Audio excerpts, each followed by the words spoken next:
राजस्थान की राजनीति में इन दिनों एक चीज सबसे ज्यादा दिखाई दे रही है और वो है आंदोलन। कोई थाने में बैठ रहा है, कोई विधानसभा के बाहर धरना दे रहा है, कोई सड़क पर कावड़ लेकर सरकार के खिलाफ प्रदर्शन कर रहा है और कोई दिल्ली जाकर आंदोलन करने को मजबूर है।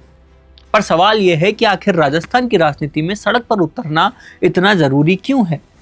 और उससे भी बड़ा सवाल यह है कि क्या सरकार अब आंदोलनों के दबाव में फैसले लेने लगी है? देखिए, इसकी सबसे बड़ी तस्वीर राहुल गांधी के मामले में दिखाई देती है। राहुल गांधी पहले प्रधानमंत्री आवास के बाहर जाकर बैठे थे और अब साहिल के मामले में मुकदमा दर्ज कराने के लिए थाने पहुंच गए और मामला ये गंभीर है। सुप्रीम कोर्ट जांच के आदेश दे चुका है, कमेटी भी बनाई है, लेकिन राजनीति पर इसका एक और असर है। आंदोलन से अगर सरकार और सिस्टम पर दबाव बनाया जा सकता है तो फिर सड़क छोड़ने की जरूरत क्या है? और यही तस्वीर राजस्थान में भी दिखाई दे रही है। कांग्रेस के प्रदेश अध्यक्ष गोविंद सिंह डोटासरा ने पंचायत और निकाय चुनाव के बीच दिल्ली कूच करने की बात कही। यानी कांग्रेस अब सिर्फ विधानसभा के अंदर सरकार को घेरना नहीं चाहती, बल्कि चुनाव से पहले सड़क पर भी सरकार के खिलाफ माहौल बनाना चाहती है। और सरकार ने भी शायद इस राजनीति को थोड़ा थोड़ा समझ लिया है, क्योंकि जैसे ही मामला थाने तक पहुंचा, मुकदमा दर्ज हुआ और आंदोलन खत्म करने की कोशिश हुई। और यहीं से पूरी कहानी का सबसे बड़ा राजनीतिक सवाल निकलता है।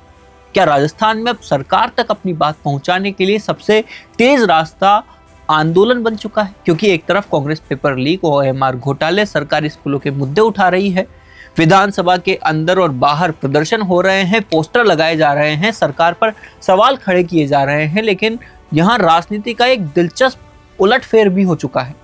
जिस पेपर लीक के मुद्दे पर कभी बीजेपी कांग्रेस सरकार को घेरती थी, आज उसी मुद्दे पर कांग्रेस बीजेपी सरकार को घेर रही है। यानी मुद्दा वही है, सिर्फ सत्ता बदल चुकी है और आंदोलन करने वाला बदल गया है। अब इसका सीधा असर आने वाले पंचायत और निकाय चुनाव पर पड़ सकता है। कांग्रेस की कोशिश साफ दिखाई दे रही है, सरकार के खिलाफ जो नाराजगी है उसे चुनावी मुद्दे में बदला जाए। इसलिए कांग्रेस के बड़े नेता एक साथ दिखाई दे रहे हैं। सुखजिंदर सिंह रंधावा, गोविंद सिंह डोटासरा, सचिन पायलट, टीकाराम जूली, हरीश चौधरी जैसे नेता लगातार चुनावी तैयारियों में जुटे हैं। दूसरी तरफ बीजेपी भी पूरी तरह अलर्ट है। मुख्यमंत्री भजनलाल शर्मा लगातार फीडबैक ले रहे हैं। संगठन टिकट से लेकर स्थानीय मुद्दों तक माइक्रो मैनेजमेंट की तैयारियां कर रहा है, क्योंकि बीजेपी को भी पता है कि निकाय और पंचायत चुनाव सिर्फ स्थानीय चुनाव नहीं होंगे, ये सरकार के कामकाज पर जनता का पहला बड़ा टेस्ट है।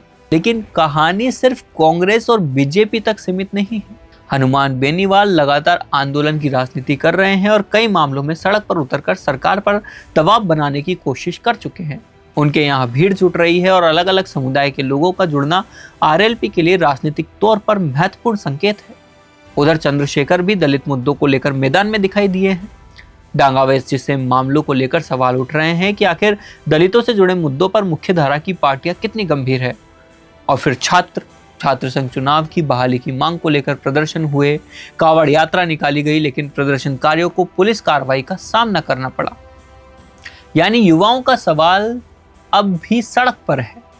और इन सब के बीच एक और बड़ा वर्ग लगातार सरकार से जवाब मांग रहा है और वो है बेरोजगार। 1 ईयर वेटिंग नियम की मांग हो या 4th ग्रेड भर्ती का मुद्दा, युवाओं का कहना है कि जब पद खाली होते हैं तो प्रक्रियाधीन भर्तियों में वेटिंग नियम लागू करके ज्यादा लोगों को मौका क्यों नहीं दिया जा रहा। सरकार की तरफ से संकेत है कि इस पर कानूनी ढांचा तैयार किया जा रहा है, लेकिन राजनीति में एक बात बहुत साफ है कि जब तक फैसला जमीन पर नहीं दिखाई देता तब तक भरोसा नहीं बनता है। और यही इस पूरी कहानी का सबसे बड़ा निष्कर्ष है। राजस्थान में इस वक्त अलग अलग आंदोलन है, अलग अलग नेता हैं और अलग अलग मुद्दे हैं, लेकिन इन सब को जोड़कर देखें तो एक बड़ा ट्रेंड सेट होता दिखाई देता है। जनता और राजनीतिक दल दोनों को लगने लगा है कि सरकार से जवाब लेने के लिए सड़क पर उतरना जरूरी है। अब पंचायत और निकाय चुनाव सामने है। ऐसे में सवाल सिर्फ ये नहीं होगा कि बीजेपी कितनी सीटें जीतती है या कांग्रेस कितनी सीटें जीतती है। सवाल ये होगा कि किस पार्टी का नैरेटिव जनता तक पहुंचता है। क्या बीजेपी अपने विकास और सरकारी योजनाओं के दम पर आंदोलन की राजनीति को बेअसर कर पाएगी, या कांग्रेस बेरोजगारी, पेपर लीक, छात्र संघ चुनाव और स्थानीय समस्याओं को जोड़कर सरकार के खिलाफ एक बड़ा नैरेटिव तैयार कर पाएगी?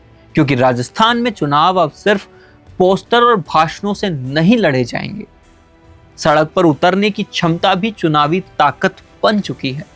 और आने वाले पंचायत और निकाय चुनाव ये तय कर सकते हैं कि राजस्थान की जनता इस आंदोलन वाली राजनीति के साथ खड़ी है या फिर सरकार के कामकाज को एक और मौका देने के मूड में है। अब आपको क्या लगता है कि सरकार को एक और मौका मिलना चाहिए या नहीं? आप हमें कमेंट करके जरूर बताएं। अपना पॉडकास्ट शुरू करना चाहते हैं और चाहते हैं कि पहले दिन से उसे लाखों लोग देखें, तो अब ये पॉसिबल है जयपुर में।